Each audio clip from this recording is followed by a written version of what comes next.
योग दर्शन की 7वीं कक्षा। योग दर्शन के समाधि पाद प्रथम पाद का 5वां सूत्र कल प्रारंभ किया था। चित्त की वृत्तियों का निरोध योग है।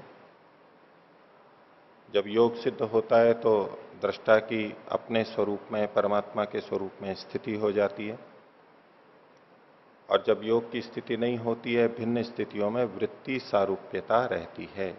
जैसी वृत्ति वैसी ही स्थिति आत्मा की रहती है, वैसा ही आत्मा को बोध होता रहता है।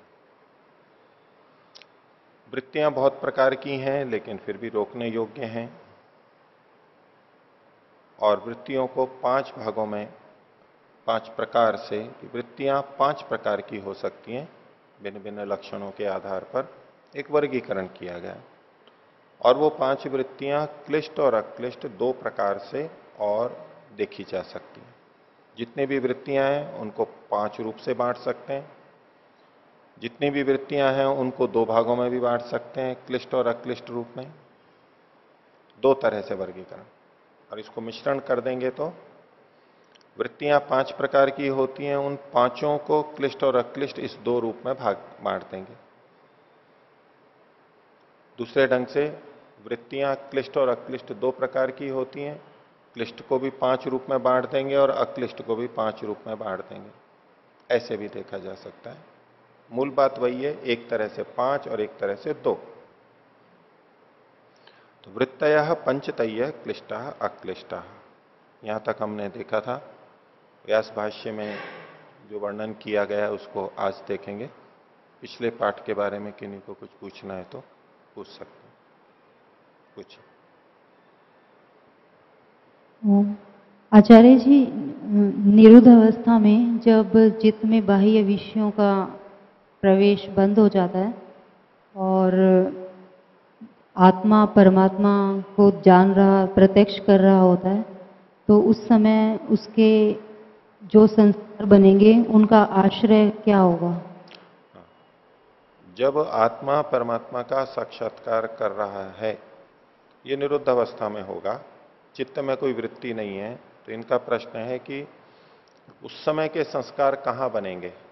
वो भी चित्त में ही बनेंगे। ये विषय आगे आएगा। ये संस्कार भी वो निरोध संस्कार कहलाते हैं। वो चित्त के अपरिदृष्ट धर्मों के अंतर्गत ही आता है।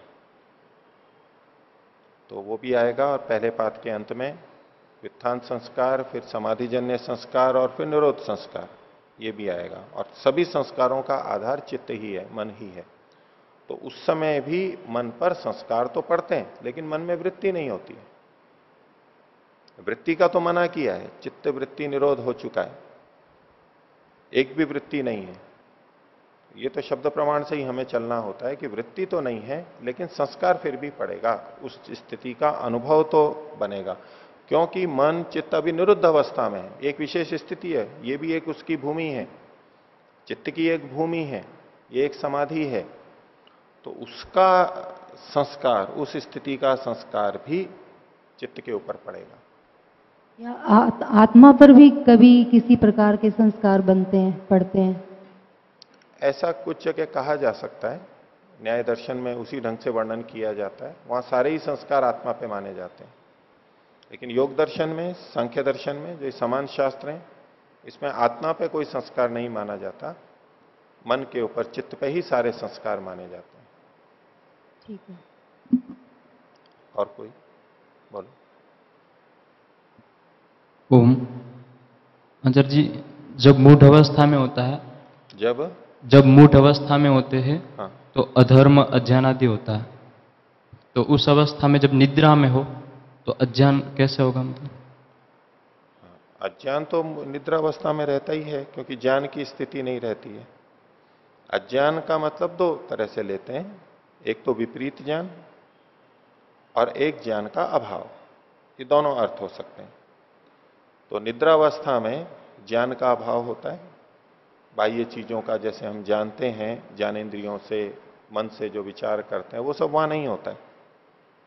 ठीक है। और जो कुछ थोड़ा बहुत मानते भी हैं तो बहुत अल्प होता है, नहीं तो हमें पता नहीं होता है कि मैं युवा हूं, वृद्ध हूं, स्त्री हूं, पुरुष हूं, क्या हूं, कुछ भी बोध हमारे को नहीं होता है।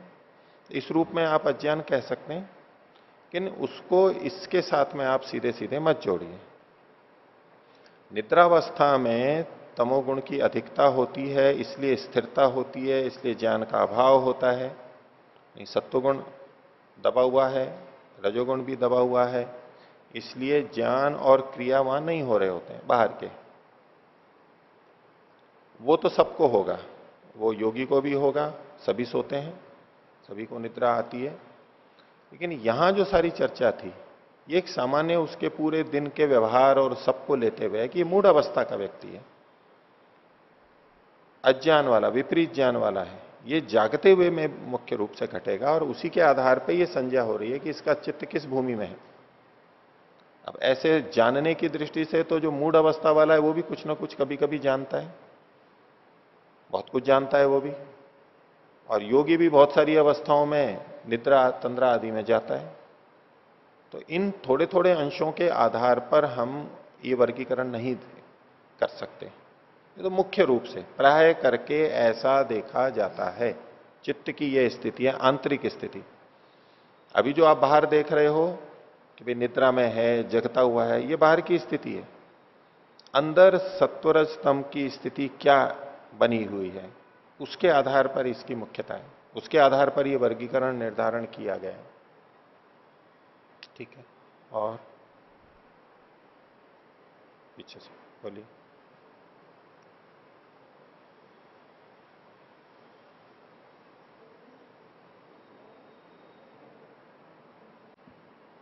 ओम। मोक्ष अवस्था में जैसे असंप्रज्ञात समाधि में आनंद आ जाने पर भी शरीर के साथ जीवात्मा को विघ्न बाधाएं संभव होती हैं, ऐसा क्यों? फिर से बोलिए। मोक्ष अवस्था जैसी असंप्रज्ञात समाधि में आनंद आ जाने पर भी शरीर के साथ जीवात्मा को विघ्न बाधाएं संभव होती हैं, ऐसा क्यों? इसीलिए क्योंकि शरीर है अभी। मुक्तावस्था जैसी स्थिति असंप्रज्ञात में है, वो एक ही अंश में घटता है, अंदर की स्थिति। मुक्तावस्था में तो शरीर नहीं होता है, मन नहीं होता है, यानी प्रकृति से संबंधित कोई उपकरण नहीं होते हैं, और यहां तो ये होते हैं। तो मुक्तावस्था के समान जब कहा जा रहा है यथा कैवल्य, उसका ये मतलब नहीं है कि बिल्कुल सब कुछ वैसा का वैसा होगा, एक ही अंश होता है। उदाहरण जब भी हम देते हैं वो 100% कभी भी नहीं होता है, वो थोड़ा ही एक ही अंश में होता है, तो उतने अंश को ही लिया जाता है। तो उत्तर यही है कि चूंकि शरीर रहता है, शरीर से संबंधित जो बाधाएं हैं, गुणवृत्ति विरोध दुख है, आगे वर्णन आएंगे, वो तो सबको होंगे, जो भी शरीर के साथ रहेगा, शरीर से संबंधित बाधाएं तो सबको रहेंगी, इसलिए वो आएंगे। लेकिन अज्ञानता के कारण से जो दुख आता है, अज्ञानता के कारण जो हम दुखी हो जाते हैं, वो योगी को नहीं आएगा, असंप्रज्ञात समाधि वाले को। सामान्य व्यक्ति को वो दुख भी आएंगे, उसको वो दुख नहीं आएगा। और बोलिए।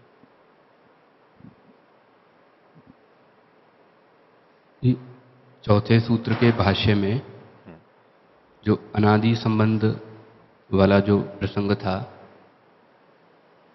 तो उसमें ये जो संबंध है, ये संबंध कैसा संबंध है? संयोगी, समवायी, एकार्थ समवायी? संयोगी।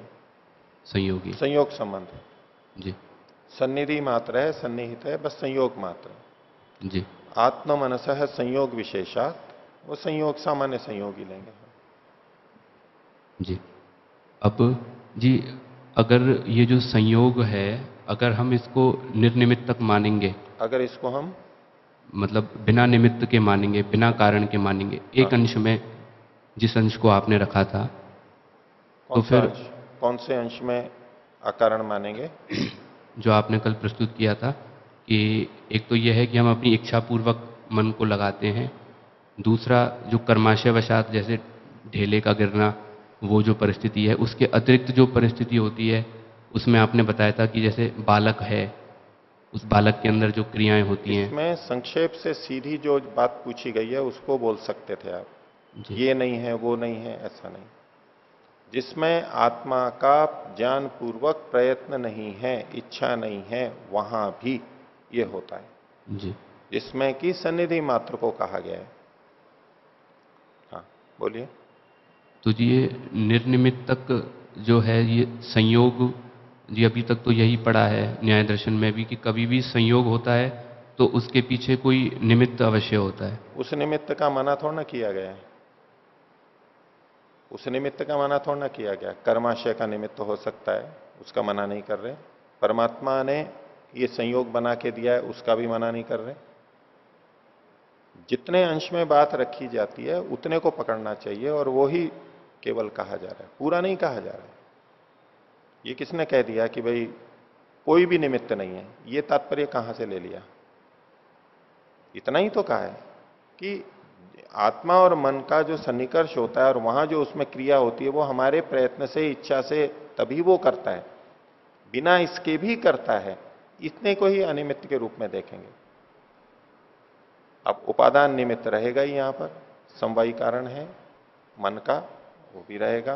वो संयोग हुआ है तो किसी ने किया है, वो भी रहेगा, उसका कौन मना कर रहा है? जितने अंश में बात कही जा रही है उस तात्पर्य को पकड़ना चाहिए। बाकी चीजें जो कही ही नहीं जा रही हैं, जो संभव ही नहीं है, ना तो कही गई और ना वो संभव है, उसका कोई निषेध नहीं है, वो तो रहेंगे ही वो निमित्त। धन्यवाद। एक ही संदर्भ में हमें देखना होगा। अनादि के दो अर्थ किए थे, एक तो है प्रवाह से अनादि, उतने में भी आप इसको समझ सकते हैं, वाक्य की संगति लगा सकते हैं। लेकिन चूंकि सन्निधि मात्र वाली बात पीछे कही गई है, चित्तवृत्ति के बोध की बात कही जा रही है, इस प्रसंग में क्या अधिक संगत होना चाहिए? उस दृष्टि से अनादि मतलब कारण रहित, अनादि मतलब कारण रहित, ये तात्पर्य लेते हुए इसकी मैंने ऐसे संगति लगाई। और उसका कारण रहित मतलब आत्मा की तरफ से प्रयत्न नहीं किया जाता है तब भी ये जनाता रहता है, ये इसकी विशेषता है। एकमेव दर्शनम ख्यातिरेव दर्शनम, आत्मा जैसा चाहता है वैसा ही उसको ज्ञात होता रहे, ऐसा नहीं होगा। जैसा आ रहा है वो भी उसको ज्ञात होता रहता है, बिना इच्छा के भी, बिना प्रयत्न के भी, और वो बहुत अधिक होता है। इसलिए यही इस ढंग से यहां प्रस्तुत किया गया। तो दूसरे कारण का निषेध नहीं है। और कोई बोलिए। अच्छा जी, मुझे चित्त और वृत्ति में संबंध समझ में नहीं आ रहा। चित्त और वृत्ति में वृत्ति का उपादान कारण स्ट्रक्चर क्या है जो कभी निरोध में चली जाती है फिर आ जाती है, ये प्रक्रिया क्या है?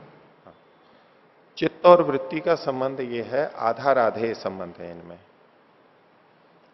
चित्त एक उपकरण हो गया, द्रव्य हो गया, ठीक है, इंस्ट्रूमेंट हो गया, और वृत्ति हो गई उसकी क्रियाएं, वृत्ति हो गई उसकी क्रियाएं, व्यापार, और वो भी ज्ञानात्मक व्यापार, उसी को मुख्य रूप से यहां पर लेना है। तो दोनों में आधार आधेय का संबंध है। आधार है मन, चित्त, और वृत्ति उसमें स्थित है। वृत्ति एक तरह से कर्म हुआ, और कर्म हमेशा द्रव्य में रहता है, क्रिया हमेशा द्रव्य में रहती है। तो ये चित्त द्रव्य में वृत्ति, ये क्रिया विद्यमान है। तो चित्त का ही व्यापार, चित्त की ही क्रिया हो रही है। अब चित्त में जब बहुत सारे विचार आ रहे हैं तो हम कहते हैं कि ये विक्षिप्त अवस्था है, इधर उधर जा रहा है, मूढ़ अवस्था है, क्षिप्त अवस्था है, विक्षिप्त अवस्था है, और एकाग्र है, ये भी चित्त की ही स्थिति है। अब जैसे कि हम कोई वाहन चलाएं तो, या कोई यंत्र हो जिसमें बहुत अधिक गति हो रही हो, सिलाई हो रही है या गति हो रही है, चल रहा है, तो जब तीव्र गति से चल रहा है तो हम कह देंगे ये सबसे ऊंचे में चल रहा है। जैसे कि आप मिक्सी को चला रहे हो, वो सबसे ऊंचे में चल रहा है, मध्यम में चल रहा है, सामान्य में चल रहा है, चल तो वही रहा है, वही यंत्र है, उसी में क्रियाएं हो रही हैं। अभी ये बंद पड़ा हुआ है, तो एक ही यंत्र, उसकी गतियां अलग अलग हो सकती हैं, कार्य अलग अलग हो सकते हैं। कभी वो यंत्र ये काम करता है, कभी ये काम करता है, एक यंत्र से कई कई कार्य भी होते हैं। कभी वो बंद होता है, कभी वो स्थिर होता है। कंप्यूटर को ले लीजिए, कभी वो सक्रिय होता है, बहुत कार्य चल रहे होते हैं उसमें, कई कई कार्य, ये भी वो भी वो भी, कई सॉफ्टवेयर हम चला रहे होते हैं। कभी केवल एक ही चल रहा होता है, कभी उसमें दिक्कत आ जाती है, हम कई चीजें शुरू कर देते हैं तो वो ज्यादा होता है, तो इससे वो बाधित होता है, इससे वो बाधित होता है, गड़बड़ भी शुरू हो जाती है। कभी हम उसको काम नहीं कर रहे हैं तो वो पॉज भी हो जाता है, सुप्त अवस्था में चला जाता है, वैसे चल रहा है लेकिन बंद नहीं है अभी वो, और हम बंद करें तो बंद भी हो जाता है। तो यंत्र एक ही है, उस यंत्र की भिन्न भिन्न क्रियाएं हो रही हैं, और ये जितनी क्रियाएं हैं वो उसी यंत्र में है। तो ऐसे ही जितनी भी वृत्तियां हैं तो आगे बताएंगे, तो स्थितियां हैं वो चित्त में है, चित्त उसका अधिकरण है, आधार है, उसके अंदर ये सारी क्रियाएं हो रही हैं। हमारे शरीर के लिए भी ले लीजिए, हम कभी दौड़ते हैं, नृत्य करते हैं, बहुत सक्रिय होते हैं, कभी धीरे चलते हैं, कभी रुक जाते हैं, कभी सो जाते हैं, कभी शवासन में चले जाते हैं। तो शरीर तो एक ही है, ये अधिकरण है, आधार है, और क्रियाएं उसमें आश्रित हैं, उसमें हो रही हैं। ऐसे ही मन के लिए होगा। और कोई बोलिए। ओम। आचार्य जी, जो रविशंकर जी ने पूछा था, रविशंकर जी ने जो पूछा था, तस्मात् चित्तवृत्ति बोधे पुरुषस्य अनादि संबंधो हेतु, तो इसके उत्तर में जो आपने कल भी बताया था और आज भी जैसे बता रहे हैं, तो ऐसे लग रहा है कि अनादि शब्द को आप चित्तवृत्ति बोध इसका विशेषण बना रहे हैं, अर्थात चित्तवृत्ति का जो बोध है। नहीं, अनादि तो संबंध के साथ में जुड़ेगा, अनादि संबंध हेतु, यह अनादि संबंध ही कारण के रूप में, ये कारण बताया जा रहा है, हेतु अनादि संबंध, बोध के अंदर नहीं कह रहा हूं मैं, बोध नहीं, संबंध है, और संबंध जन्य फिर बोध होगा, संबंध होगा तभी बोध होगा। तस्मात् चित्तवृत्ति बोधे, चित्तवृत्ति के बोध में, आत्मा जो चित्त की वृत्तियों को जानता है इस विषय में, कारण क्या है, क्यों जानता है, उसमें क्या कारण है, अनादि संबंध जो है, ये जो संबंध है ये अनादि है। इस संबंध का कारण अनादि है। वो अनादि क्या है, दोनों ढंग से व्याख्या है, तो संबंध के बारे में ही बोल रहा था मैं, तो कुछ बोलिए। तो जब अनादि का अर्थ जब कारण रहित करेंगे, तो चित्तवृत्ति के बोध में पुरुष का कारण रहित जो संबंध है, अर्थात चित्त के साथ में पुरुष का जो संबंध है वो कारण रहित है। हाँ। तो यदि दोनों का संबंध आप बता रहे हैं कि संयोग संबंध है और कारण रहित है, तब तो फिर वियोग भी कभी भी हो सकता है, क्योंकि संयोग में कोई कारण नहीं है तो वियोग में भी कोई कारण नहीं होगा। हाँ, आप भी वहीं पहुंचे हो जहां पर वो पहुंचे हुए थे। इस संयोग में कोई कारण नहीं है, संयोग ऐसा, तो वियोग में भी कोई कारण नहीं होगा। ये जो संयोग हो रहा है, पास में आ रहा है, उसकी अकारणता तो कहीं नहीं जा रही है, तो ईश्वर ने किया है, व्यवस्था से हुआ है, उस कारण का निषेध नहीं किया जा रहा है। संयोग जो हुआ है, संयोग मतलब पास पास में जो आए हैं, आत्मा के साथ में सूक्ष्म शरीर का संयोग हुआ, परमात्मा ने किया, शरीर में आया, ये परमात्मा ने किया, ये व्यवस्था हुई ना, ये तो सकारण है। कर्माशय इसमें कारण है, आत्मा को भोगाप वर्ग की प्राप्ति ये उसमें कारण है, ये बहुत सारे कारण हैं। और सीधे सीधे यूं पास में लाने को आप कारण समझें, जैसे कि दो वस्तुओं को हम लाते हैं, एक बल चाहिए, वेग चाहिए, गति चाहिए, क्रिया चाहिए, क्रिया होगी तो फिर संयोग आएगा, क्रिया के लिए बल चाहिए, ये जो सारा है ये तो सकारण ही है, ये तो परमात्मा कारण है, उसका निषेध तो किया ही नहीं गया है। अगर उसका निषेध किया जाता तब आप ये प्रश्न उठाते कि फिर वियोग भी ऐसे ही हो जाएगा, जब संयोग भी बिना कारण के है तो वियोग भी बिना कारण के हो जाएगा। आत्मा के द्वारा चित्त वृत्ति का जो बोध हो रहा है ये अकारण है। अकारण मतलब आत्मा का प्रयत्न यहां पर नहीं है, तो बिना आत्मा के प्रयत्न के वो बोध चला भी जाता है। जिस समय हम ये सोचते हैं, एक तो हम जानबूझ करके चित्तवृत्ति निरोध करें जगते हुए कि भाई हम अब नहीं जानेंगे चित्त को, जैसे हम इंद्रियों से हट जाते हैं, भाई अब मैं सुनूंगा नहीं, मन दूसरी तरफ लगा दिया, मैं देखूंगा नहीं, दूसरी तरफ लगा दिया, ऐसे मन से भी हट सकते हैं। ये तो है प्रयत्न पूर्वक। लेकिन बिना प्रयत्न के भी होता है, जैसे हम बैठे बैठे वैसे ही सो जाते हैं। और सो जाते हैं तो हमारा चित्तवृत्ति बोध से संबंध सनिमित्त का हमने हटाया जानबूझ के या तो अपने आप हट गया। जिस समय हम निद्रा में चले जाते हैं, जब हम सोच के सोते हैं कि भाई मैं सो रहा हूं, वहां भी घटा सकते हैं, पर उसको आप छोड़ भी दीजिए कि भाई चलो हमने इच्छा की कि हम सो रहे हैं, अब बिस्तर पे लेट गए, अब नींद आ गई, ठीक है। लेकिन हमें यह तक पता नहीं होता कि हमने किस समय उस संबंध को छोड़ा है, वो बिंदु बिल्कुल अंतिम चीज। जैसे हम लेखनी को छोड़ते हैं कि हाँ ये मैंने छोड़ दी, इस समय छोड़ दी, और हमें बोध रहता है, इसका हमें बोध ही नहीं रहता है कि कब हमने छोड़ दिया, वो छूट जाता है। और उस निद्रा में आपको संशय हो कि भाई फिर भी हमारा प्रयत्न, तो छोड़ दीजिए। हम वैसे ही जो बैठे बैठे सो जाते हैं कभी, हम तो चाह रहे हैं जगह, लेकिन फिर भी नींद आ रही है और बाहर का बोध नहीं हो रहा है, हमारे को मन का बोध नहीं हो रहा है।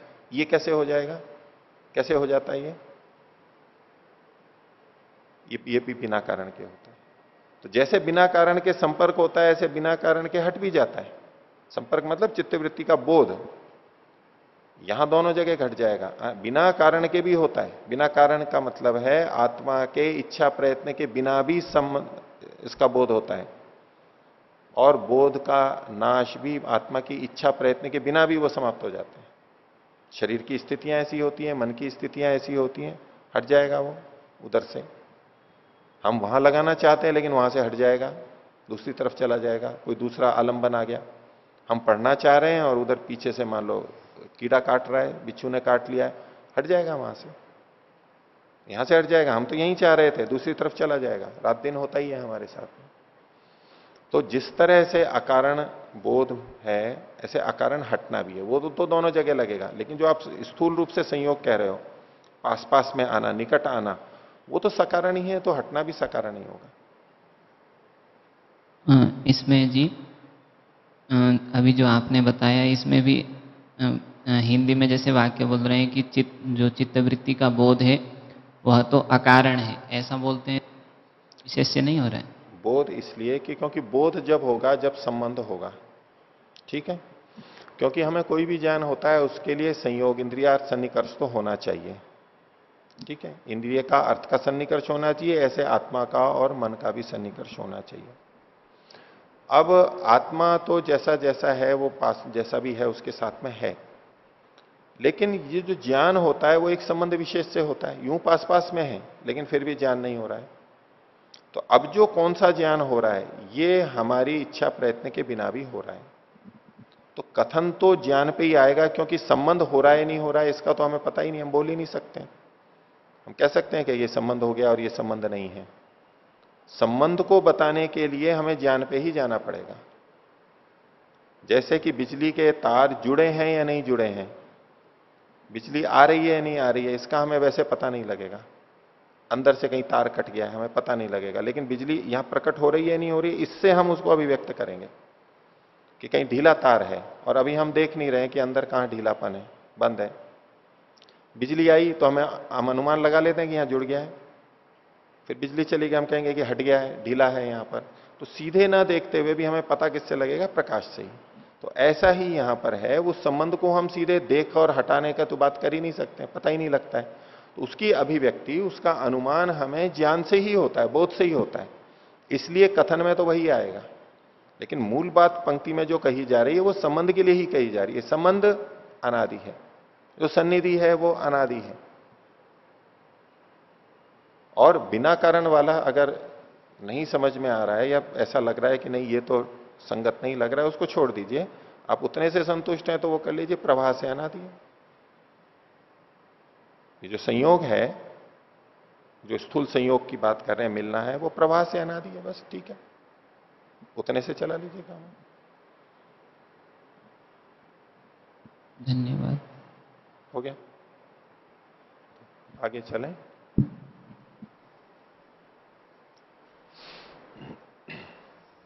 तो पांचवा सूत्र, वृत्तयः पंचतयः क्लिष्टः अक्लिष्टः। तो क्लिष्ट किसे कहते हैं और अक्लिष्ट किसे कहते हैं, किस वृत्ति को क्लिष्ट कहेंगे, किसको अक्लिष्ट कहेंगे, इसको व्यास जी स्वयं खोल रहे हैं। क्लेश हेतु का कर्माशय प्रचय क्षेत्रीभूता क्लिष्टा वृत्तयः शब्द यहां हम लगा लेंगे, वो अध्याय है ही। क्लिष्टाह वृत्तय, तो दो विशेषण दिए। एक तो क्लेश हेतु का, क्लेश हैं कारण जिनके, ऐसी वृत्तियां जिनका कारण क्लेश है। क्लेश हेतुर यासाम, क्लेश है कारण जिनका, ऐसी जो वृत्तियां हैं, क्लेश के कारण से जो वृत्तियां उत्पन्न हो रही हैं, जिनके आधार में मूल में क्लेश विद्यमान है। क्लेश को वही लेंगे यहां जो आगे शास्त्र में बताया पारिभाषिक, अविद्या, अस्मिता, राग, द्वेष और अभिनिवेश, ये 5 क्लेश स्वयं बताएंगे। इस शास्त्र का वो पारिभाषिक शब्द हो गया, उससे उसी का हम यहां पर ग्रहण करेंगे कि जो जिन वृत्तियों के पीछे अविद्या, अस्मिता, राग, द्वेष, अभिनिवेश जुड़े हुए रहते हैं, वो सारी वृत्तियां क्लिष्ट वृत्तियां कहलाएंगी। क्लेश है कारण जिनका, वृत्ति हमेशा किसी न किसी आधार पे ही निकलेगी। वो ज्ञान, अज्ञान, राग, द्वेष, कुछ न कुछ पीछे रहेगा। वृत्ति आगे स्वयं बताएंगे संस्कार के आधार पे बनती है। संस्कारों की भी अलग अलग स्थितियां होती हैं, किस चीज का संस्कार पड़ा हुआ है, अच्छा बुरा, ज्ञान अज्ञान, राग का, वैराग्य का, उनके अनुसार वृत्तियां होती हैं। वृत्ति तो प्रकट रूप है, केवल अंदर जो है उसी का प्रकटीकरण है और कुछ नहीं है। जैसे सीडी में, डीवीडी में जो भजन संगीत डला हुआ हो, कैसेट में डला हुआ हो, और उसको चलाने पर बाहर निकल करके आ रहा है, तो ये जो बाहर निकल करके आ रहा है वो तो वही है जो अंदर भरा हुआ है। वैसा ही हो रहा है, अंदर से जो आएगा वो होगा, और बाहर से भी होती हैं वृत्तियां। बाहर से जब हम देखते हैं, सुनते हैं, चखते हैं, उस समय भी वृत्ति होती है और अंदर से भी वृत्ति होती है, दोनों बातें हैं। तो अंदर से जो वृत्ति आ रही है और साथ में क्लेश जुड़े हुए हैं, तो वो क्लिष्ट वृत्ति कहलाएगी। इसी तरह से बाहर से जब हम ज्ञान प्राप्त करते हैं, चाहे प्रत्यक्ष से, चाहे शब्द प्रमाण से, कुछ भी जो हम बाहर से ज्ञानेंद्रियों से ज्ञान प्राप्त करते हैं, उस समय जो ज्ञान जुड़ा हुआ रहता है, स्थिति रहती है, यदि उसके साथ में अविद्या, अस्मिता, राग, द्वेष, अभिनिवेश जुड़े हुए हैं, तो वो भी क्लिष्ट में चला जाएगा। हम किसी को देखते हैं, हम कुछ खाते हैं, हम कुछ छूते हैं, यदि उसके साथ में अविद्या जुड़ी हुई है, तो अब जो ये जानना है, ये क्लिष्ट वृत्ति में आ जाएगा।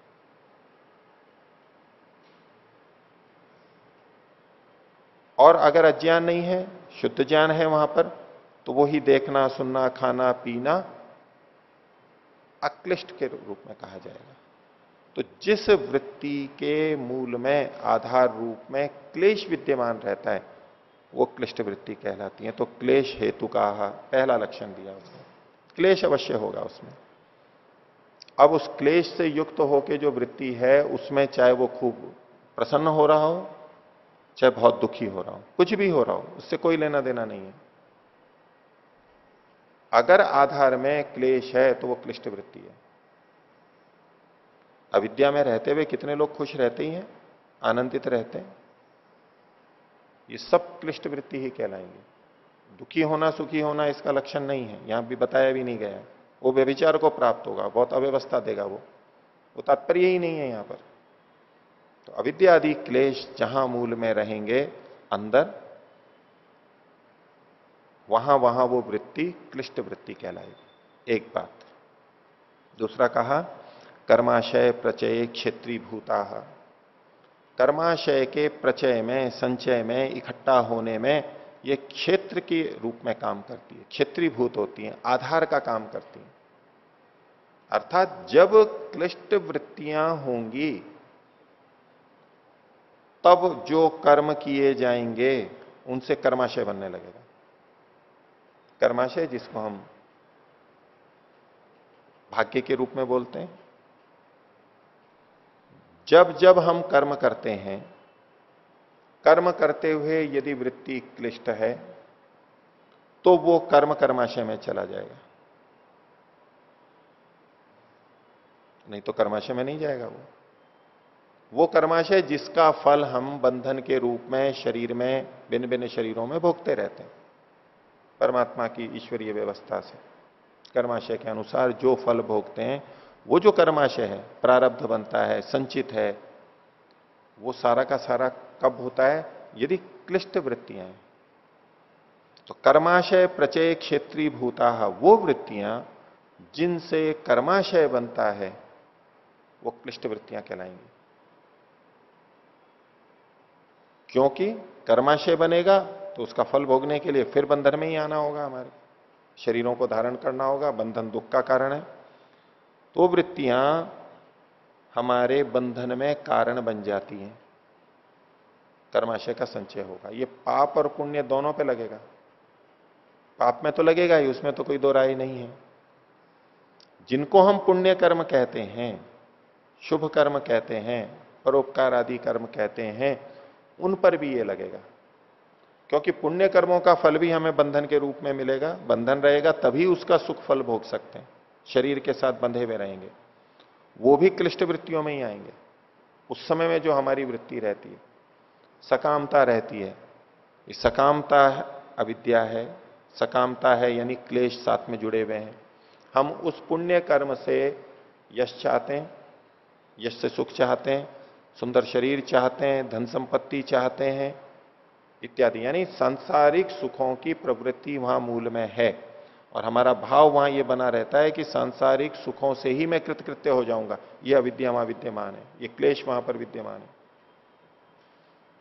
और क्लेश होगा, अविद्या होगी तो राग और द्वेष भी वहां पर जुड़ ही जाएंगे। तो पाप और पुण्य सभी कर्म जिन जिन से कर्माशय बनता है वो सब अविद्या मूलक है, यानी सकाम कर्म जितने भी हैं वो अविद्या मूलक ही है। अधर्म की दृष्टि से धर्म अच्छा है और वो एक सीढ़ी में हमें अपनाना भी पड़ता है। बुरे कर्म करते हुए जो सकामता है उसको छोड़ के निष्काम हम नहीं बन पाते। बुरे कर्म छोड़ के सकामता को बनाए रखते हुए हम पहले सकाम पुण्य कर्मों को करते हैं। और यद्यपि बंधन है उसमें, यद्यपि दुख है, लेकिन फिर भी हमें निष्काम होने के लिए, मुक्ति में जाने के लिए साधन तो प्राप्त होते हैं, इतना उसका लाभ है, इसलिए वो करणीय होते हैं एक स्थिति में। लेकिन यहां जिस क्लिष्ट और अक्लिष्ट वृत्ति की बात की जा रही है वो ऊंचे स्तर पर कहा जा रहा है। पुण्य के संचय में भी जो कारण बनते हैं ऐसी वृत्तियां भी क्लिष्ट ही कहलाएंगे। वहां भी बहुत सुख है, पुण्य कर्मों को करते हुए बहुत सुख लेता है व्यक्ति, उनका फल भी बहुत सुख मिलता है, लेकिन फिर भी योग दर्शन की दृष्टि से, मुक्ति की दृष्टि से, योग की दृष्टि से वो क्लिष्ट ही कहलाएंगे। तो दो लक्षण हो गए, एक क्लेश हेतु का जिसके मूल में क्लेश हो, क्लेश कारण हो, और दूसरा ये वृत्तियां कर्माशय के प्रचय में क्षेत्रीभूत होती हैं, आधार बनती हैं। वृत्ति मात्र से कर्माशय नहीं बनेगा, लेकिन जब ये वृत्तियां होंगी उस समय जो कर्म किया जाएगा उसका कर्माशय बन जाएगा। उसमें जो हम परोपकार या परापकार करते हैं उसका कर्माशय बन जाएगा। ये क्लिष्टहा हो गया। आगे देखिए अक्लिष्ट वृत्ति क्या होती है, तो कहा ख्याति विषया, ख्याति से संबंधित होती है। ये ख्याति मतलब वो किसी की बहुत ख्याति हो गई, बहुत यश हो गया, फैल गया, वो ख्याति नहीं है। वहां ख्याति का मतलब होता है उसकी पहचान हो गई, सब लोग दूसरे को जानने लग गए। या ख्याति का मतलब है विवेक ख्याति, या ख्याति का मतलब है सत्व पुरुष अन्यथा ख्याति, जो पीछे वर्णन आया था। किसमें आया था? एकाग्रावस्था में, वो संप्रज्ञात समाधि में। तो जब सत्वपुरुष अन्यथा ख्याति होती है, वो ख्याति यहां पर गृहीत है। ख्याति विषया, ख्याति से संबंधित जो वृत्ति होती है, जब आत्मा और मन को, चित्त को अलग अलग देख रहा होता है, इस विवेक के साथ में जो वृत्ति होती है वो वृत्ति अक्लिष्ट वृत्ति होती है। और जब जब हम शरीर और चित्त को, शरीर और आत्मा को, आत्मा और चित्त को एक मान करके चल रहे होते हैं, तब तब ये ख्याति विषयक नहीं होती। अर्थात जो सामान्य व्यवहार, जब हम आत्मा और मन को एक ही मान रहे होते हैं, शरीर और आत्मा को एक ही मान करके चल रहे होते हैं, ये अपने आप में अविद्या है, ये अपने आप में क्लेश है। तो ऐसा मानते हुए, जो विचार रखते हुए जब हम चलते हैं, तो ये क्लिष्ट वृत्तियों के अंतर्गत आएगा। और जब आत्मा का अलग स्वतंत्र बोध रखते हुए, चित्त को अलग समझते हुए जो वृत्ति विचार होंगे, वो अक्लिष्ट कहलाएंगे। इससे उसको हानि नहीं होगी। ये उसके बंधन का कारण नहीं बनेंगे, उल्टा ये मुक्ति का कारण बनेंगे। तो ख्याति विषया एक बात। दूसरा कहा गुणाधिकार विरोधिन्य, गुणों के अधिकार का विरोध करने वाली हैं ये वृत्तियां, अक्लिष्ट वृत्ति। गुण का मतलब है सत्वरस्तम, ये तीन गुण, प्रकृति के जो तीन तत्व हैं जिससे हमें ये शरीर मिला और सूक्ष्म शरीर बना है, वो सत्वरस्तम। और उन गुणों का अधिकार क्या है? तो कार्यों का आरंभ करना। कार्य का मतलब है कार्य वस्तुएं, घड़ा एक कार्य है मिट्टी का, ऐसे शरीर मन बुद्धि आदि ये कार्य हैं। तो गुणों का कार्यारंभण, कार्यों को आरंभ करना, बनाना, प्रवृत्त होना, ये गुणों का अधिकार होता है। ये सत्वरस्तम क्यों इस शरीर के रूप में, इंद्रियों के रूप में बन करके आए हैं? इनको एक अधिकार मिला है, इस आत्मा को विवेक ख्याति तक पहुंचाना है। ख्याति पर्यवसानम ही चित्त चेष्टितम, चित्त की जो चेष्टा है वो कब तक होती है? ख्याति पे समाप्त होने वाली होती है। ख्याति मतलब विवेक ख्याति, अविप्लव विवेक ख्याति। उसके बाद चित्त रुक जाए ना, उसका काम ही समाप्त हो गया। तो जो काम चित्त को सौंपा था, जिसके लिए वो आया था, जिसके लिए वो हमें मिला था, वो काम जब तक पूरा नहीं होता है तब तक उस चित्त का अधिकार बना हुआ रहता है। ये गुणों का अधिकार है और वो अपने अधिकार को छोड़ते नहीं है, लगे रहेंगे लगे रहेंगे। जब तक हमें विवेक ख्याति प्राप्त नहीं करा देते, गुणों का अधिकार चलता रहेगा। अलग अलग बंधनों में, शरीरों में हम आते जाते रहेंगे। उनका अधिकार ही यही है। जैसे किसी अधिकारी को, पुलिस के अधिकारी को किसी आतंकवादी, चोर, डाकू के पीछे लगा दिया जाए कि आपको यह काम करना है, एक योजना दे दी, प्रोजेक्ट दे दिया, उसको एक स्वीकृति मिल गई, अधिकार मिल गया, वो कब तक ढूंढता रहेगा, करता रहेगा? जब तक उसको पकड़ नहीं लेता, उसका चलता रहेगा चलता रहेगा।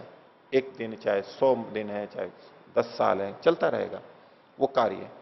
उसको अधिकृत हो गया है कि ये कार्य मेरे को करना है। तो ऐसे ही चित्त का भोग और अपवर्ग, ये दो कार्य हैं, भोग दिलाना और अपवर्ग करना। जब तक भोगों की समाप्ति नहीं हो जाती, जब तक अपवर्ग की प्राप्ति नहीं हो जाती, विवेक ख्याति नहीं हो जाती, तब तक ये चलता रहेगा। यह है गुणों का अधिकार। ये हमारे कर्माशय के अनुसार ईश्वरीय व्यवस्था से चलता रहेगा, ये अधिकार उनको मिला हुआ है। तो ये जो अक्लिष्ट वृत्तियां हैं, ये गुणों के अधिकार की विरोधी नहीं है। अर्थात अब उसको विवेक ख्याति हो रही है, क्लेश उसके क्षीण हो रहे हैं, तो अब चित्त कैसे काम करेगा? चित्त हटता जाएगा और मुक्त हो जाएगा वो। तो जो वृत्तियां चित्त के अधिकार का विरोध करती हैं, अर्थात चित्त को अपने अधिकार से हटाती हैं, अब इसका काम नहीं रहा, हटाओ इसको। जिन कार्यों से, जिन वृत्तियों से चित्त प्रवृत्ति से हट करके निवृत्ति की तरफ चला जाता है, वो अक्लिष्ट वृत्तियां कहलाती हैं। तो ख्याति विषय गुणाधिकार विरोधिन्यो अक्लिष्टा। क्लिष्ट और अक्लिष्ट का ये लक्षण दिया, यही सब जगह घटाना है। इसमें किन्हीं को पूछना हो तो।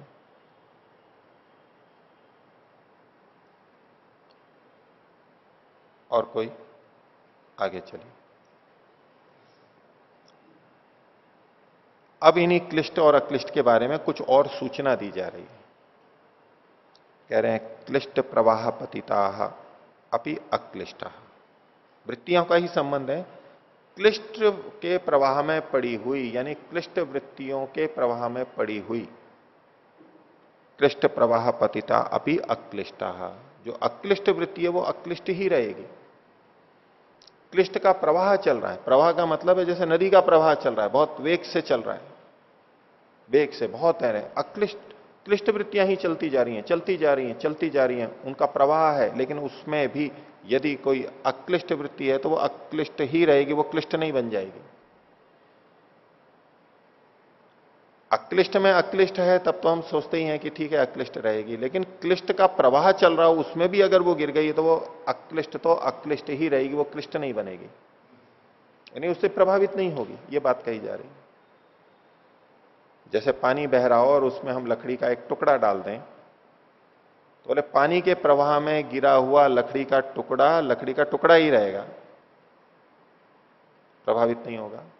लेकिन अगर हम चीनी या नमक उसके लिए कहें तो स्थूल रूप से ही बात करेंगे कि वो उसमें जब चीनी और ऐसी चीज डाल देंगे तो वो तो घुल जाएगी उसमें, लेकिन लकड़ी तो नहीं घुलेगी, वो अपने रूप में रहेगी। ये बिंदु एक बहुत विचारने का है। सामान्यतः हम क्या मानते हैं कि शुद्ध ज्ञान आएगा तो अशुद्ध हटेगा ही, ज्ञान आया तो अज्ञान हटेगा, प्रकाश आया तो अंधकार हटेगा ही।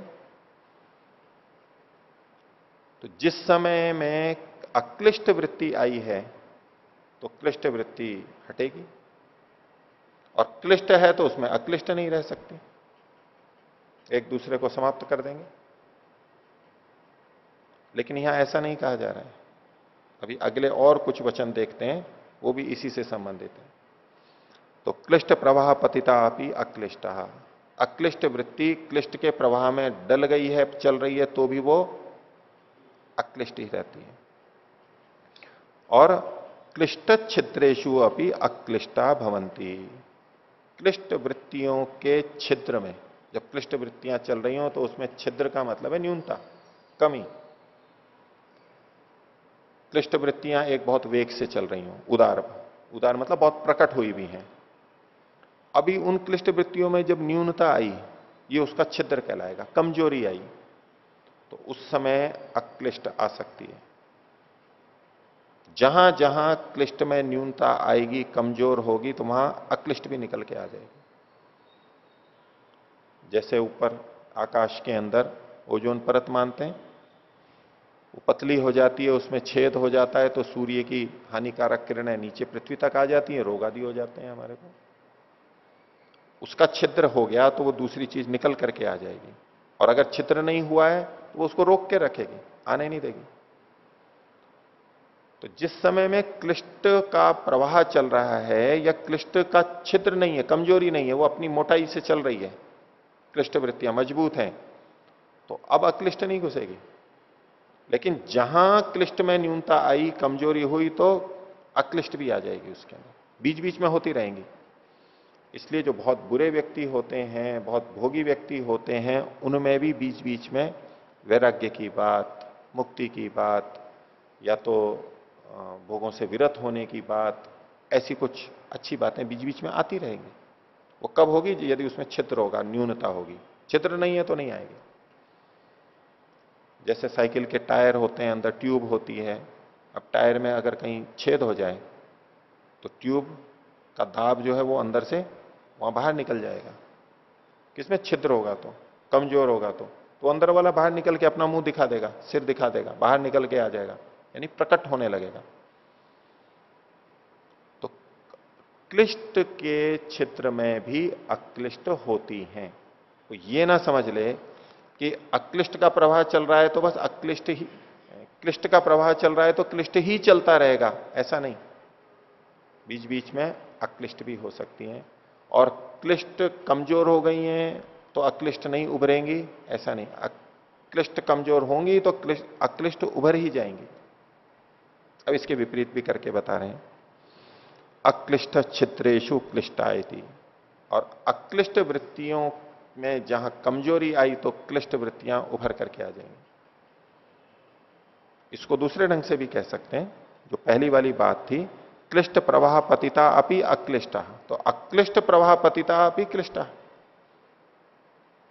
अक्लिष्ट का प्रवाह चल रहा है ऐसी स्थिति, लेकिन उसमें भी क्लिष्ट अगर वृत्ति है तो वो क्लिष्ट तो क्लिष्ट ही रहेगी, बीच बीच में आ सकती, अपने रूप में स्वतंत्र प्रकट रहेगी वो। और उसके छिद्र में, अक्लिष्ट के छिद्र में भी क्लिष्ट वृत्तियां आएंगी। साधकों के बीच में होता ही रहता है। बहुत अच्छी स्थिति है, यूं लग रहा है अक्लिष्ट वृत्ति चल रही है। उतने ऊंचे स्तर की अक्लिष्ट ना कहें जो यहां पर कह रहे हैं, हम सामान्य स्तर पर भी देख लें समझने के लिए, कि बहुत आध्यात्मिक स्थिति बनी हुई है, वैराग्य की स्थिति बनी हुई है, लेकिन बीच बीच में राग भी आ जाता है, संसार के भोगों की इच्छा कर जाती है, द्वेष उभर जाता है। ईमानदारी से कर रहे हैं, बीच बीच में चोरी का भाव उभर करके आ जाता है। ये सब बीच बीच में हो सकता है। तो ये एक दूसरे का बीच में आना इस बात का द्योतक है कि इनका अंदर स्वतंत्र अस्तित्व है, वो विद्यमान है। एक से दूसरा समाप्त हो गया यदि ऐसा माना जाए तो फिर तो एक ही चीज रहेगी, दूसरी नहीं रहेगी। यदि ये माना जाए कि क्लिष्ट वृत्ति से अक्लिष्ट नष्ट होती हैं, तो नष्ट हो गई तो क्लिष्ट वृत्ति से अक्लिष्ट नष्ट हो गई, उस नष्ट करने में क्लिष्ट जितनी क्षीण होगी तो हो जाएगी, लेकिन बचेगी केवल क्लिष्ट ही। इसी तरह से अक्लिष्ट से क्लिष्ट क्षीण हो जाती हैं, तो जितनी क्षीण होंगी उतने में जितना खर्च हुआ होगा, लेकिन रहेगी फिर अक्लिष्ट ही, क्लिष्ट नहीं आ सकती। लेकिन क्लिष्ट और अक्लिष्ट दोनों आती हैं, दोनों आ सकती हैं, ये बात यहां बताई जा रही है। तो अब उस बात को भी सोच के देखिए जो हम प्राय बोलते रहते हैं, समझते रहते हैं कि जितना जितना ज्ञान बढ़ेगा उतना उतना अज्ञान चला जाएगा, और अज्ञान आ रहा है तो ज्ञान चला जाएगा, प्रकाश और अंधकार की तरह से। जिस विषय में ज्ञान है तो उस विषय में अब अज्ञान नहीं रह सकता, और अज्ञान है तो ज्ञान नहीं रह सकता, उतने उतने अंश में। यह भी बात अपनी जगह ठीक लगती है, और यहां जो कहा जा रहा है वो भी एक बात है। तो इसमें हमारे अंदर जो वृत्तियां उठती हैं उनका आधार आगे संस्कारों को स्वयं बताएंगे। वो संस्कार जैसे अच्छे और बुरे हैं तो अच्छे बुरे संस्कार दोनों विद्यमान रहते हैं अंदर। अच्छे संस्कार भी रहते हैं, बुरे संस्कार भी रहते हैं। जिसके जितने जो जो हैं वो सब रहेंगे, वो आपस में घटबड़ प्लस माइनस होकर के समान नहीं हो जाते। उनका अस्तित्व वहां विद्यमान रहेगा और उसके अनुरूप वृत्तियां उठती रहेंगी, आलंबन के कारण, प्रयत्न के कारण से और कर्माशय के कारण, जैसे भी है वो उठती रहेंगी, अलग अलग उठती रहेंगी। बीज वहां विद्यमान है तभी तो उठ रही है वो। अब जो हमारा ज्ञान है उसको इस संस्कार से थोड़ा सा अलग करके देखिए, होते वो भी संस्कार ही हैं।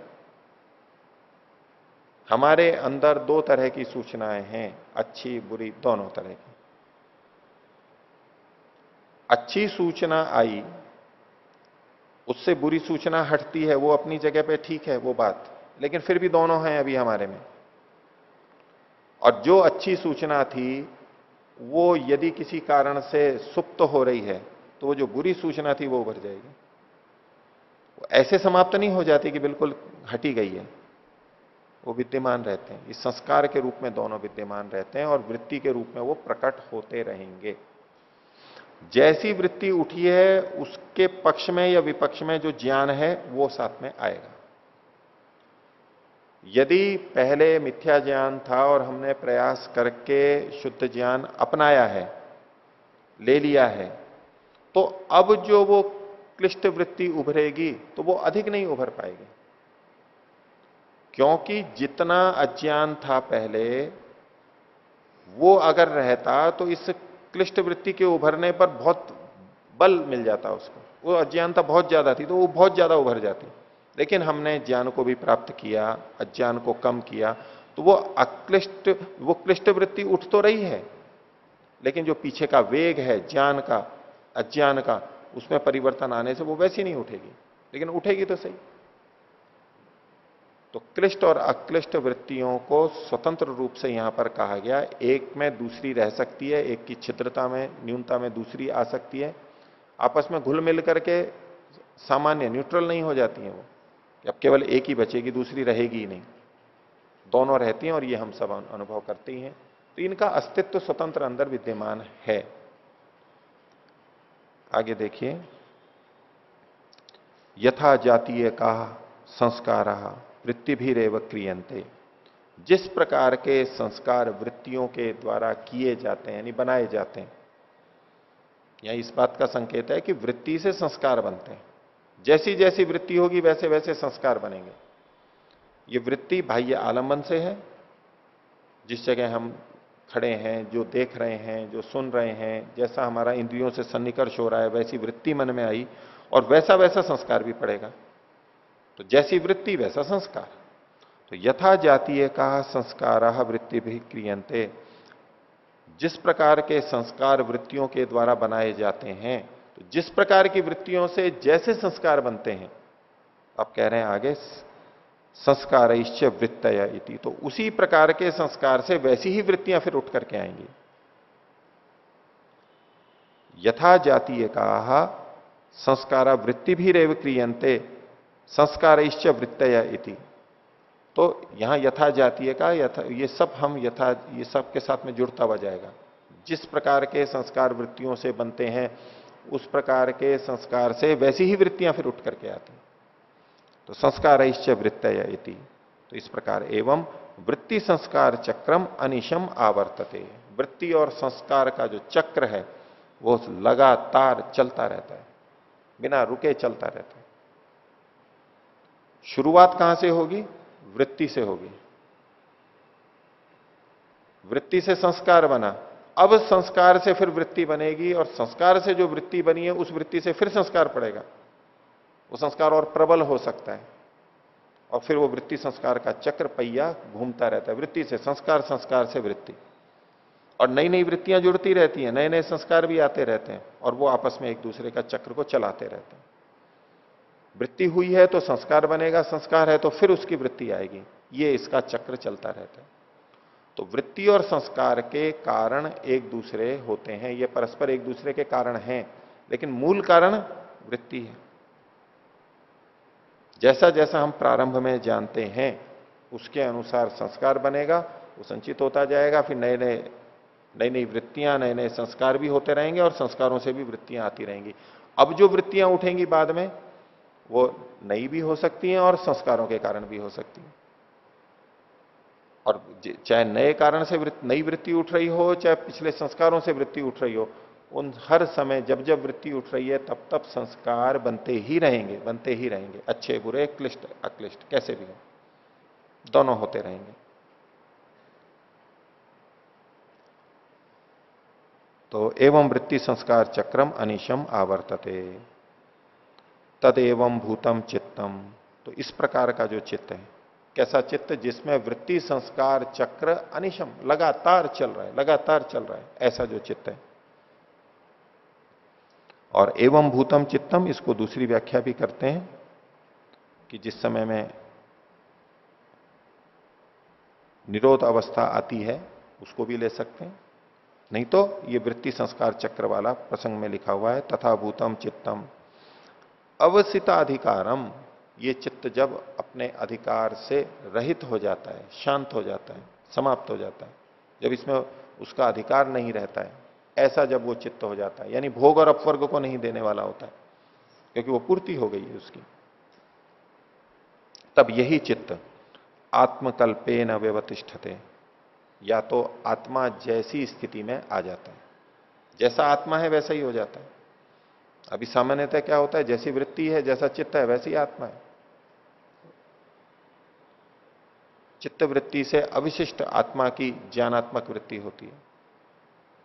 लेकिन ये कौन सी स्थिति है कि चित्त ऐसा हो जाता है जैसा कि आत्मा है, यानी आत्मा के समान शुद्ध हो जाता है, मलिनताएं हट जाती हैं उसकी।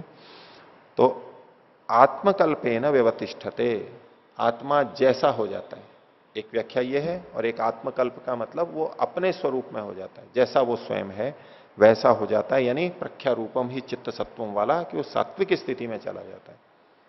दोनों तरह से अर्थ ले सकते हैं इसका। एक तो ये बात है, और दूसरा प्रलयम वा गच्छति, अथवा वो प्रलय को प्राप्त हो जाता है, प्रति प्रसव को प्राप्त होता है, विखंडित होकर के, यानी आत्मा से हटके, और मूल प्रकृति जो है सत्वरस्तम उसमें वो विलीन हो जाता है, प्रलय को चला जाता है। जिस समय में असंप्रज्ञात समाधि है, जीवन मुक्त अवस्था है, शरीर है, लेकिन चित्त वहां पर भी अभी है, अभी वो प्रलय को प्राप्त नहीं हुआ है, वो विद्यमान है, अभी वो प्रलय को नहीं गया है, और क्योंकि अन्य कार्य कर रहा है, अभी व्यवहार चल रहे हैं, तब तो आत्मकल्प से रहेगा। और जब उसका शरीर छूटेगा जीवन मुक्त योगी का, तब ये प्रलयम वा गच्छति, तब प्रलय की तरफ जाएगा। ये दो जो स्थितियां बताई हैं ये अलग अलग प्रसंग में देखनी होगी। आत्मस्वरूप में आ जाता है और प्रलय हो जाता है, मतलब जब विवेक ख्याति हो गई और उसी समय ये प्रलय को प्राप्त हो गया, तो फिर तो शरीर भी नहीं चल सकता है उसका। तो जीवन मुक्त अवस्था में आत्मकल्प रहेगा, उससे पहले में भी कुछ एक अंश में ले सकते हैं, और जब शरीर छूटेगा, जब अंतिम शरीर है मुक्ति की तरफ जाएगा, तब ये प्रलय की तरफ चला जाएगा। ये दो तरह से इसकी स्थितियां बताई गई। तो वृत्तियां 5 प्रकार की होती हैं, क्लिष्ट और अक्लिष्ट। पीछे मैंने आपके सामने बात रखी थी कि यहां तो चित्त की वृत्तियों के बारे में बताया जा रहा है, सांख्य में इंद्रियों की वृत्ति के बारे में भी वर्णन आता है। तो वृत्तियां इंद्रियों की भी होती हैं। ये बात यहां भी इस शास्त्र में भी कुछ जगह हमें संकेत मिलते हैं, वो मैं आपको कल बताऊंगा। तो चित्त की वृत्तियां भी हैं, इंद्रियों की वृत्तियां भी हैं और आत्मा की भी स्वीकार की गई हैं। उन प्रसंगों को, कुछ उदाहरणों को आगे बताऊंगा। अभी किन्हीं को आज वाले पाठ में से कुछ पूछना है तो पूछिए।